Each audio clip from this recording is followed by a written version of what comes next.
Еліміздің көрікті табиғаты, терең тарихы туристер санын жылдан жылға арттырып келеді. Қазақстанның қай өңірі болсын, айрықша географиясы мен дәстүр салтымен дараланады. Өскеменге осы ойды халыққа жеткізу үшін Жетісу облысынан арнайы делегация келді. Қонақтар шығыс жұртын өз облыстарына саяхаттап келуге шақырып отыр.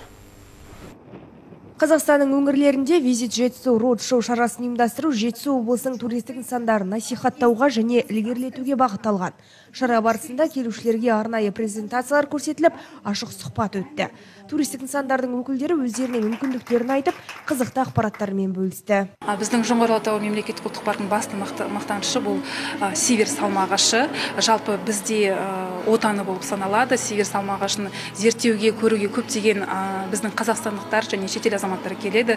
Енді бұл негізі сиверс салмасы бұл барлық алмалардың түпкі атасы болып есептеледі. Сондықтан осыны көріп, зерттеуге енді қазір көптеген адамдар, туристер келіп жатыр. Бұл жоба аталмыш сала бойынша тәжірибе жинақтауға септігін тигізеді. Елдің туризмін ілгерілету мен дамыту бағытында атқарылып жатқан игі істейді жетісулықтар. Өскемен қаласының тұрғындарына, Өскеменде жұмыс жасайтын туристік компанияларға барлық біздің Жетісу облысында, Жетісу аймағындағы барлық бар туристік әлеуеті мықты жерлерді көрсетіп, облыс аралығында туристік ақпарат орталығы сол арасында ынтымақтастықты ары қарай нығайту. Біздің компания Алматы облысы, Жетісу облысы, Түркістан облысы және Қазақстан бойынша турларды ұсынамыз. Тілдік барьер жоқ бізде.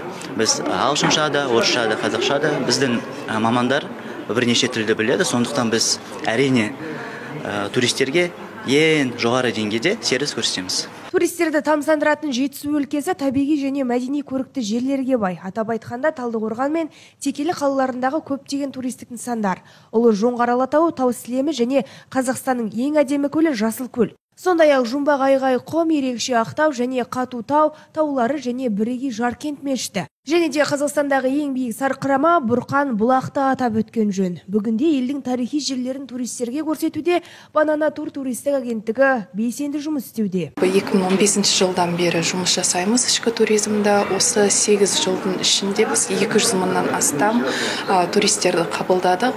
Қазір шүкір туристеріміз көбеюде.